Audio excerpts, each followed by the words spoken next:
Eh ben, re-salut à tous et à toutes. Donc, eh ben, on va continuer la lecture sur l'actualité joyeuse de tout ce qui se passe en France, en Europe et dans le monde. Euh,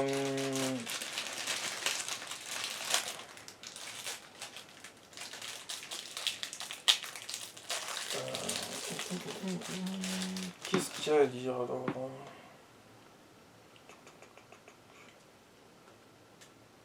Dans la civilisation islamique, on cache les femmes pour ne pas provoquer les hommes. Dans notre civilisation, les hommes doivent contrôler et civiliser leurs pulsions, c'est une différence abyssale. Marion Maréchal. Euh, ben oui, oui, ça c'est sûr, mais ça c'est évident. Mais ce qui me gêne par contre, c'est de dire que les hommes doivent contrôler leurs pulsions.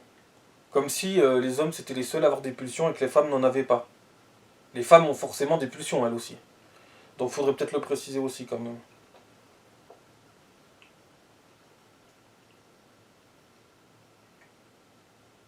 Je pense pas qu'on soit des. Je pense pas qu'on soit des bêtes en rut. Hein. Je pense que les femmes, elles peuvent être aussi lourdes que certains hommes. Hein. Certains hommes qui sont des bofs ou des boulets, je pense qu'il y a certaines femmes qui peuvent être pareilles. Bon, enfin bref.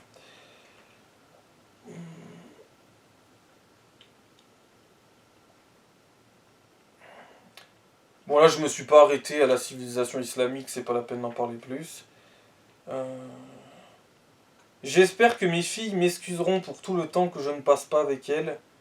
Elles sauront plus tard que je l'ai dépensé pour elles, pour leur offrir un avenir meilleur. Marion Maréchal. Avec Marion Maréchal, donc. Dans notre pays, la criminalité et les viols explosent. Nous avons perdu le contrôle sur l'immigration. Nous sommes envahis, grands remplacés et islamisés. Les agriculteurs se suicident, notre économie s'effondre, mais la priorité du gouvernement, c'est l'IVG aucunement menacée. Bah, l'IVG sera menacée si la France s'effondre. Voilà. Si la France s'effondre, il n'y aura plus d'IVG. Voilà. Comme il n'y aura plus un paquet de choses d'ailleurs. Hein, voilà. Donc pour l'instant, il n'est pas menacé. Mais si la France s'effondre, ben, tout sera menacé. Et ça, bien entendu, ça sera un des premiers trucs qui le sera. L'immigration menace la sécurité des femmes, monsieur le président Emmanuel Macron. Quand protégerez-vous enfin les filles et femmes de France?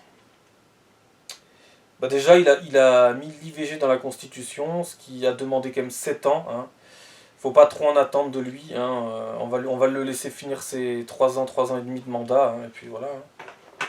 En attendant, ben, il va avoir 500 000 entrées de migrants par an. Ce qui, arrivé à la fin de son quinquennat, en fera encore 1,5 million de plus. Mais à part ça, le grand remplacement n'existe pas.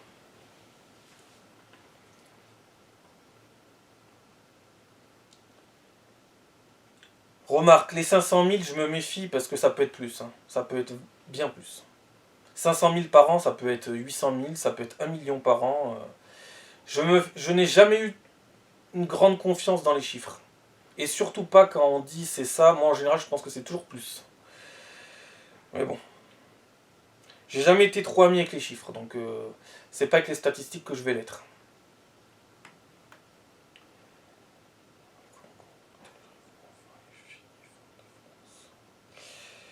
Alors, ensuite. Qu'est-ce qui se passe?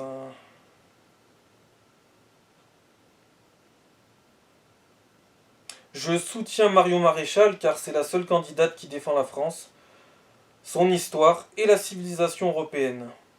Sympathisant Reconquête devant le Palais des Sports à Paris. Juste avant le meeting de lancement de campagne. Je suis venu de Belgique car Reconquête est le seul parti à nous représenter partout en Europe. Sympathisant d'Éric Zemmour en direct du Palais des Sports où 500 000 fachos sont attendus. Je soutiens Éric Zemmour et Marion Maréchal car il faut sauver la France. Interview d'une sympathisante Reconquête devant le Palais des Sports à Paris pour le meeting de lancement de campagne de Reconquête. Plusieurs milliers de mange-morts font la queue pour entrer au Palais des Sports où 5000 sites sont attendus pour le premier meeting des élections européennes de reconquête. Un début de campagne crucial pour reconquête, où 5000 agents d'Hydra sont attendus aujourd'hui au Palais des Sports de Paris. Voilà, ensuite...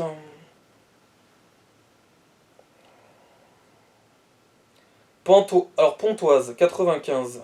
L'arbre décoré par sa maman, en mémoire de Nicolas, mort à 18 ans dans un accident de la route, vandalisé pour la seconde fois. Que dire? Que dire? J'ai même pas envie de m'énerver parce que... Mais que dire? Que dire sur ça, quoi? Hormis que ceux qui font ça sont des grosses merdes, quoi, c'est tout, hein. Même dans la mort, tu n'es pas tranquille. Même dans la mort. Quand est-ce qu'on va être tranquille si même dans la mort, on ne l'est pas? Non mais sans déconner, hein, faut se poser la question. Hein. C'est comme les cimetières qui ont des tombes qui se font piller. Hein. Il y en a de plus en plus. Hein. Non, mais les gens en parlent peu, hein, mais il y a de plus en plus de cimetières qui sont pillés. Hein. Donc même les morts, quand elles sont inhumées, ne sont pas en paix.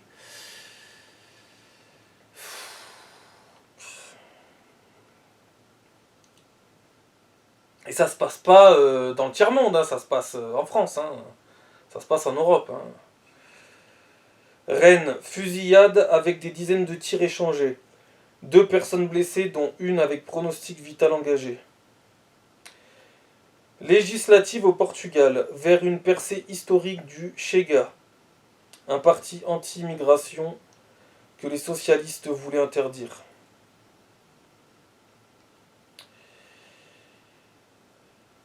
Essonne, des jeunes de Massy ont attaqué un minibus de l'INAS Montlhéry ce samedi après un match entre les moins de 14 ans des deux équipes. Poissy, 78. Jésus nique ta mère. Un tag hostile aux chrétiens sur les murs de la collégiale. Alors je vous laisse deviner qui a mis ça. Hein. Je vous laisse deviner. Hein. Voilà. Le pire, c'est que ça va faire rire certains Français. C'est ça le pire. Alors qu'il n'y a absolument rien de drôle. Et que ça prédestine énormément de choses que les gens ne voient pas venir en fait. Voilà. Et à votre avis, qui a mis ça? Des Asiatiques? Des Australiens? Des Norvégiens? Des Japonais? Des Mexicains? Non. Non, c'est toujours les mêmes. Ben, c'est aussi ceux-là qui niquent les juifs, qui niquent les homosexuels, hein, qui niquent les handicapés, qui niquent... qui niquent tout, quoi. Hein, voilà. Ben, Jésus, voilà. Il nique Jésus, mais il nique tout le reste derrière aussi. Voilà. Par contre, si ça serait bien qu'au moins quand ils taguent, qu'ils mettent au moins leur prénom et leur nom de famille. Hein, qu'on aille jusqu'au bout de l'acceptation. Hein. À un moment donné, si tu veux faire le malin, assume jusqu'au bout. Hein. Mais à chaque fois, c'est des petites tafioles qui vont mettre le truc, mais qui vont jamais signer. C'est dommage. À la fois, il y a la signature, puisque... Hein, on sait très bien qui c'est, hein, comme d'habitude. Hein. Vous savez, c'est ceux qui font une très bonne pub à une bonne immigration, et après la bonne immigration qui s'est emmerdée à s'intégrer, va payer cette image de merde. Et après, on n'en sortira jamais de tout ce marasme. Parce qu'il y a toujours ceux qui sont là pour faire une mauvaise pub en permanence. Hein, voilà. Mais bon, après, dans ce pays, je vous rappelle que maintenant, on vole le cuivre des gouttières dans les églises, on décapite les statues de Marie et de Jésus. Hein. On n'est plus à ça près. Hein. On décapite aussi des professeurs. Bon, là, c'est même plus des statues. Hein. On poignarde des bébés dans un parc à Annecy. On tue des enfants juifs. Hein. L'attentat de Mohamed Merah. On tue des soldats issus de l'immigration. Français issus de l'immigration. Voilà. On a à peu près tout vu dans ce pays. Il manque plus qu'une gigantesque guerre civile et puis on aura à peu près tout vu. Hein. Certains ne la voient même pas arriver, hein, d'ailleurs. Hein. Tu leur dis, ils vont te dire que tu exagères. Hein. Bah oui. Hein. C'est bien connu que j'exagère. Oui, je passe mon temps qu'à ça, en fait. Alors, tous deux seront... De toute façon, ceux qui font leur malin actuellement et qui rigolent de tout ça, sont ceux qui vont le plus se chier dessus quand ça va péter de tous les côtés. Donc, c'est toujours comme ça, de toute façon. Je le sais, je le constate tous les jours. Le comportement humain, c'est quelque chose. Vous savez, des fois, je fais le test dans la rue, le soir, quand il fait sombre. Si vous croisez quelqu'un dans la rue, vous pouvez être sûr que dans 6 cas sur 10, il a voté Macron. Donc, il veut de l'insécurité. C'est ce qu'il veut. Et quand tu le croises dans la rue, ce quelqu'un, que ce soit un homme ou une femme, si tu accélères la cadence derrière lui, il se chie dessus. Voilà. Je vous jure, j'ai fait le test plein de fois, ils se chient tous dessus. Voilà. Quand ils te voient arriver, quand ils te voient arriver à leur niveau, ils se chient dessus. Ils se réfugient dans leur téléphone comme ça. Comme s'ils pouvaient rentrer dans l'écran du téléphone, on sait jamais. Hein. Mais non, vous ne pouvez pas vous réfugier dans votre téléphone. Et je ne vais rien vous faire. Hein. Mais moi, des fois, je fais le test. Je vois quelqu'un 10 mètres devant moi, j'accélère un peu la cadence pour voir le comportement humain. Hein. C'est fascinant. Et tu peux être sûr que la plupart ont voté Macron. Et se chient tous dessus. Ils se chient dessus, les gens. Ça se voit. Ça se voit. Arrêtez de faire genre. Arrêtez. Arrêtez. Je vois les comportements, ça se voit. Ça se voit tellement. Mais tellement. Enfin bref, c'était une petite parenthèse, mais j'en reparlerai parce qu'il y a pas mal de choses à dire là-dessus aussi. Après, ils feront les kékés, hein. Mais dans la rue, quand c'est sombre, il n'y a plus personne. C'est marrant, hein. Rien que le fait qu'il fasse nuit, ça les terrorise. Ils voient un individu avec une casquette, déjà, ils se disent oula, oula, c'est peut-être la racaille. Hein. Casquette, sacoche, déjà racaille. Voilà. Et alors il fait nuit, alors là, ouf, oh mon Dieu, hein, j'ai voté l'insécurité, mais par contre, si je suis confronté à l'insécurité, ouh là là, je vais me barrer en courant. Hein. Ça se voit, c'est évident. La technique du je regarde mon téléphone. Hein. Genre, je vous ai pas vu dans la rue. Hein. Je regarde mon téléphone. Hein. On la connaît, la technique. Hein. Cette technique ridicule. Bon, bref. Je m'évade un peu, là. Je pars un peu dans tous les sens, mais j'y pense, donc j'en parle. Donc, j'en étais où là.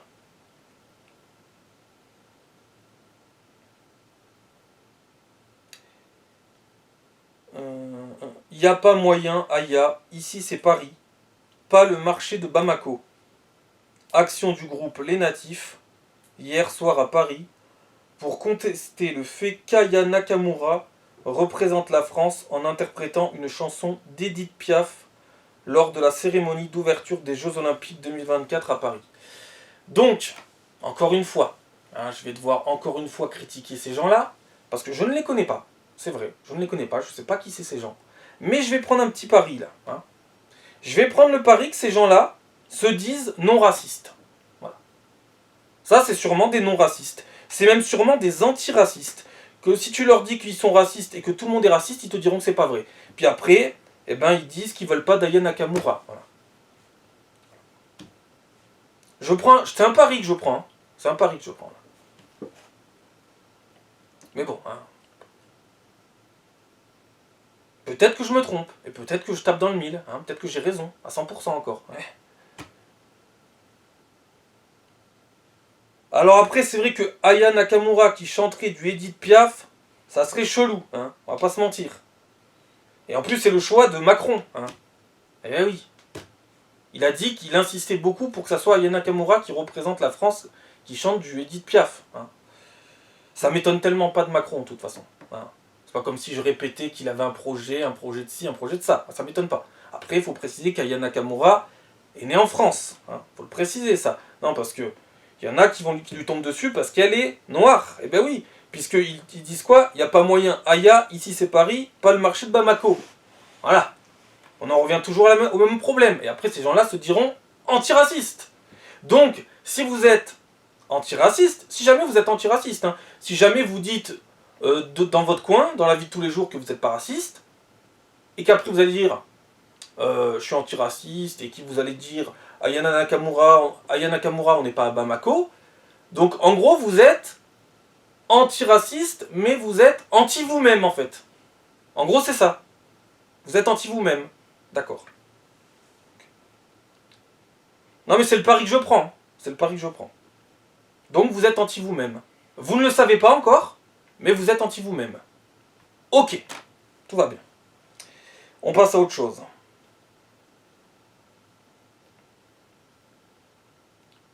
À la veille du premier meeting de campagne des européennes de son parti Reconquête, Éric Zemmour rend une visite surprise aux générations Z.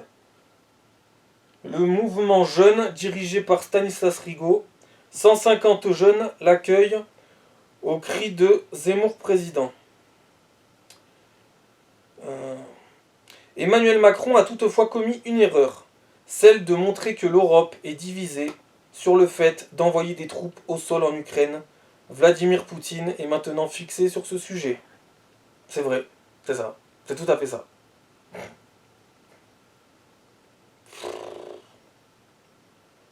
Non mais quand je vous dis qu'il a plusieurs pathologies psychiatriques sévères, hein, je suis désolé de dire ça du président, hein, on devrait le respecter.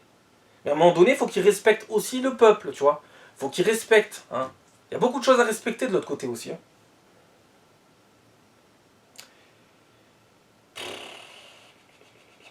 Je vais même pas commenter.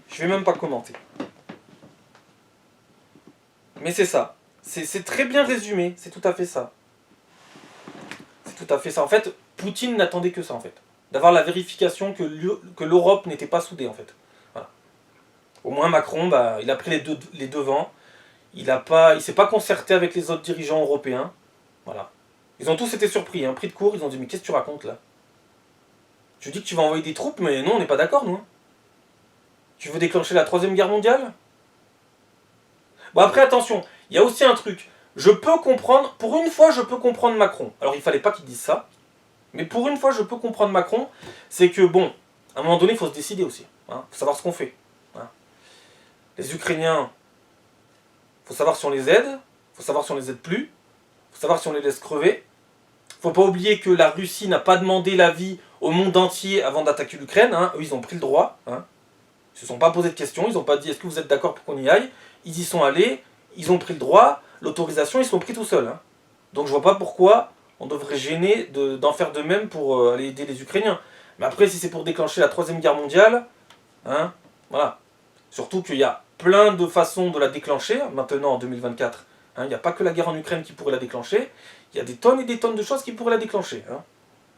Ou qui pourraient même déclencher des multiguerres dans le monde. Hein, parce que les multiguerres, hein, je pense qu'on est bien parti pour si on continue à faire des conneries. Hein.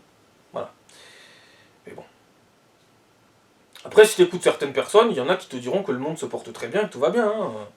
Ok, soit. Eux, ils sont peut-être dans le monde des bisounours. Hein. Ils sont avec Oui Oui, Babar et Winnie l'ourson. Hein. Ok, pas de problème. Ensuite, donc pour une fois, oui, je suis d'accord avec Macron un tout petit peu. Un tout petit peu. Hein. À un moment donné, il faut savoir ce qu'on fait. Hein. Voilà. Surtout que je vous rappelle qu'en novembre, il y a les élections aux États-Unis. Hein.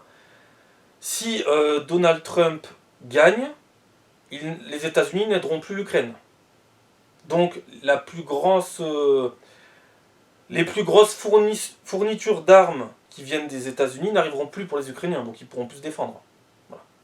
Parce que nous, l'Europe, on peut les aider, mais on ne peut pas autant les aider que les États-Unis. Voilà. Donc si Trump passe, c'est fini ça. Il n'aidera plus l'Ukraine. Hein, il la laissera tomber aux mains de Poutine. Voilà.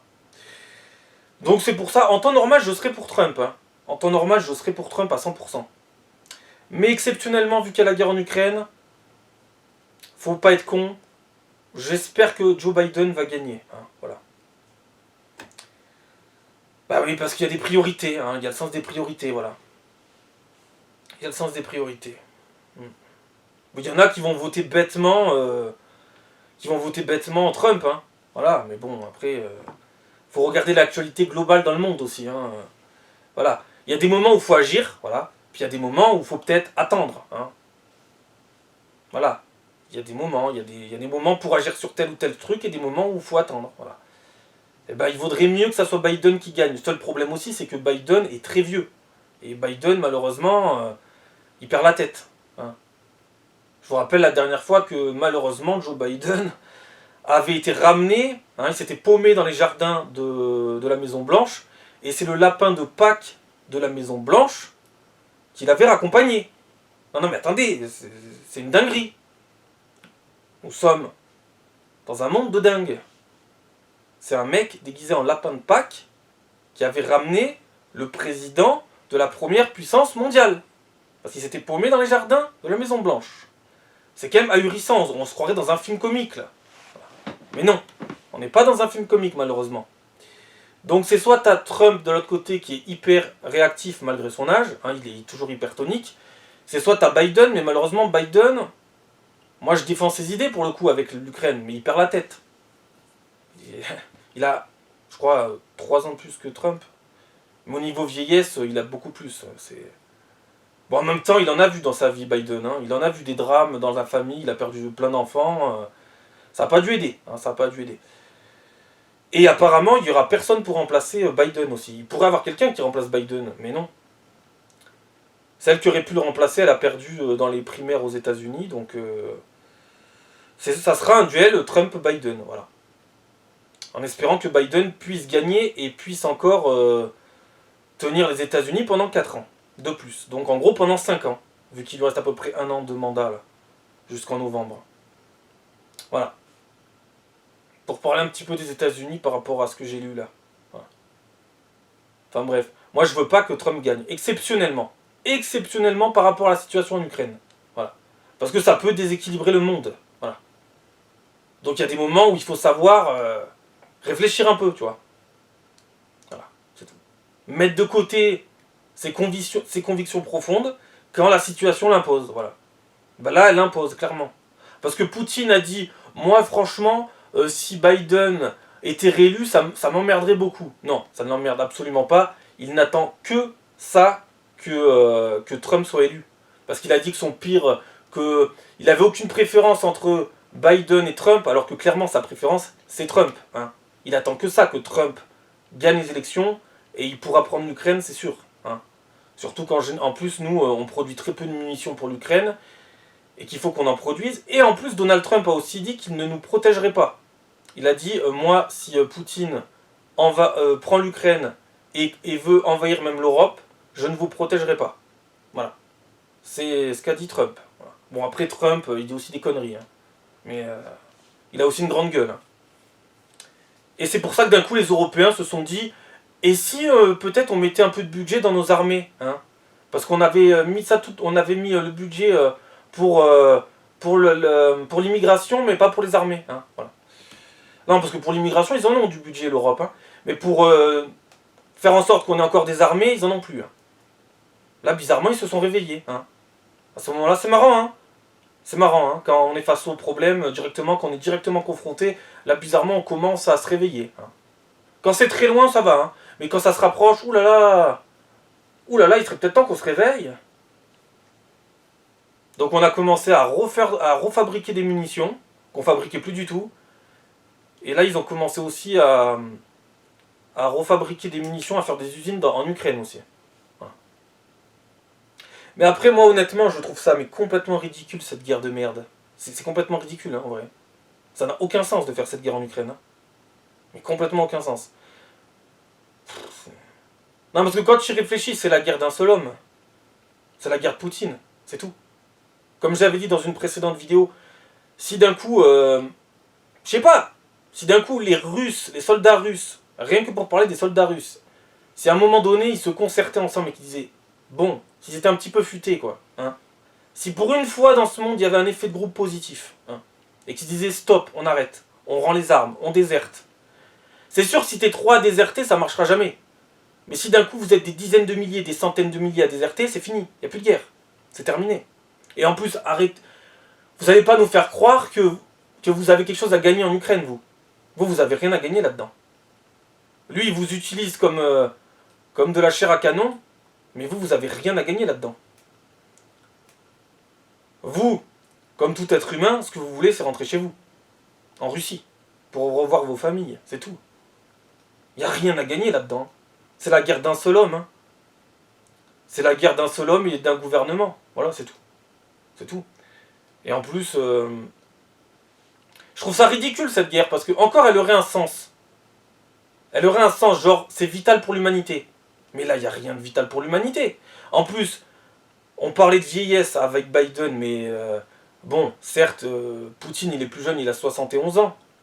Mais il n'est pas non plus tout jeune. Il est beaucoup plus tonique, ok. Il s'entretient beaucoup plus. Voilà, la génétique, tout ça, mais 71 ans quand même. Tu sais, un jour... En fait, ce type, il a peut-être pas compris qu'il n'était pas éternel, qu'un jour il allait mourir, et qu'un jour l'Ukraine redeviendrait l'Ukraine, en fait. Donc c'est bien beau de prendre l'Ukraine, mais un jour, elle redeviendra l'Ukraine, en fait. Ça sera pas définitif. Même si l'Ukraine venait à tomber, bah, l'Ukraine, un jour, redeviendrait l'Ukraine. Parce que là, on est sur une guerre. On n'est pas sur un changement démographique. Donc c'est pas irréversible. Je comprends pas la logique en fait de ces gens. En fait, je pense qu'il se croit éternel, le gars. Je crois que le Poutine, il se croit éternel. Mais tu ne l'es pas en fait. Personne ne l'est en fait. Ça va changer quoi de prendre l'Ukraine? Imaginons, le Vladimir Poutine, il vit encore 10 ans. 20 ans. 30 ans, allez, on sait jamais, il devient centenaire, on sait jamais. Bah dans 10, 20 ou 30 ans, t'es mort. Dans 10, 20 ou 30 ans, la Russie aurait évolué. Dans 10, 20 ou 30 ans, il y aura d'autres présidents qui dirigeront la Russie. Et dans 10, 20 ou 30 ans, bah t'auras plus l'Ukraine. Donc ça n'a aucun sens. Mais bon, je ne comprends pas, moi. Moi, personnellement, je comprends pas. Autant la guerre en Israël, elle a plus de sens. Je dis pas qu'elle en a. Je dis pas qu'elle a du sens à 100%. Mais elle a plus de sens. Autant la guerre en Ukraine, elle en a absolument aucun. Et puis, c'est pas comme si le territoire de la Russie n'était pas déjà immense. Hein. C'est pas comme si le territoire de la Russie, au fond, c'était pas que de la Sibérie, tu sais.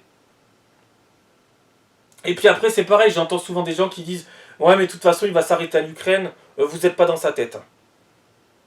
Vous n'êtes pas dans sa tête. Il a beau vous dire qu'il ne s'arrêtera pas à l'Ukraine, c'est pas une raison d'abandonner l'Ukraine déjà, premièrement, et ensuite, c'est pas une raison de le croire. Je pense que le mec, c'est un des plus gros menteurs de l'univers, donc c'est pas la peine d'y croire. Hein. S'il veut prendre l'Europe, il prend l'Europe. Hein. S'il veut s'arrêter là, il s'arrête là. Voilà. C'est pareil, ceux qui disent qu'il déclenchera jamais l'arme atomique, ça, tu n'en sais rien. Je vous rappelle, bande d'experts, que c'était vous les mêmes qui disaient aussi ils ne vont pas envahir l'Ukraine. On a vu. On a vu ce qui s'est passé derrière. Ah, ils se sont massés tout autour de l'Ukraine, mais c'était pour aller faire une partie de paintball, tu vois. Les experts, hein, soi-disant les experts. Je sais pas, logiquement, tu te masses tout autour de l'Ukraine, bah c'est qu'il va y avoir une invasion. Hein. Non, moi je pense qu'on peut rien, on peut rien condamner. Hein. On peut pas condamner le fait qu'il utilise l'arme atomique, comme on peut pas condamner le fait qu'il va peut-être envahir plus que l'Ukraine. Non. Moi, je reste très prudent là-dessus. Hein. De toute façon, il y a un truc qui est simple. Partez du principe que plus ça paraît dingue, plus ça a de chances d'arriver. Voilà. Au moins, vous serez jamais déçus. Et plus ça paraît dingue, plus ça a de chances d'arriver, donc ça arrivera. Par contre, quand vous commencez à vous chier dessus en disant il faut pas envoyer certaines armes en Ukraine pour aider les Ukrainiens, il faut pas leur envoyer des avions parce qu'on aurait peur qu'ils utilisent des avions pour aller bombarder des villes russes, je vous rappelle quand même que les Russes se sont pas gênés d'aller bombarder des villes ukrainiennes, hein, au cas où. Hein. Donc dans un sens ils pourraient, dans l'autre on pourrait pas. Bizarre hein, cette psychologie. Hein. Non, moi je pense qu'il est temps de lui montrer aussi qu'on a des couilles. Parce que de toute façon ce gars-là ne comprend que ça, de toute façon. Ne comprend pas la diplomatie. Ils arrêtent pas aussi de parler de diplomatie, mais non. Avec ce gars-là, s'il avait voulu de la diplomatie, il y a longtemps qu'il l'aurait fait. Donc non, il n'y a pas de diplomatie à avoir, hein. Aucune. Hein. Et puis je vous rappelle aussi qu'il a fait de la déportation. Hein. On n'en parle pas. Hein. Mais il a envoyé des gens récupérer plein d'enfants ukrainiens qui ont été rapatriés en Russie. Hein. Il n'a pas demandé son avis aux parents ukrainiens non plus. Hein. Donc qu'est-ce qu'on se casse le cul à savoir ce qu'il faut faire, à savoir ce qu'il pense. On n'en a rien à foutre de ce qu'il pense. Est-ce qu'il en a eu quelque chose à foutre de ce que vous pensez vous? Non, il n'en a rien eu à foutre. Alors oui, il faut être mesuré, mais il faut pas non plus se chier dessus. Il faut pas non plus croire qu'il va pas aller plus loin aussi.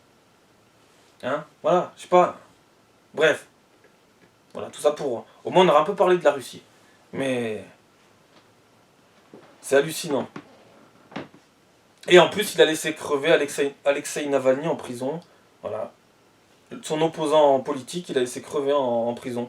Genre, il serait mort de mort naturelle. Mais bien sûr, mais bien sûr. Mais bien entendu, voyons. Bon, allez, à la prochaine. Ciao.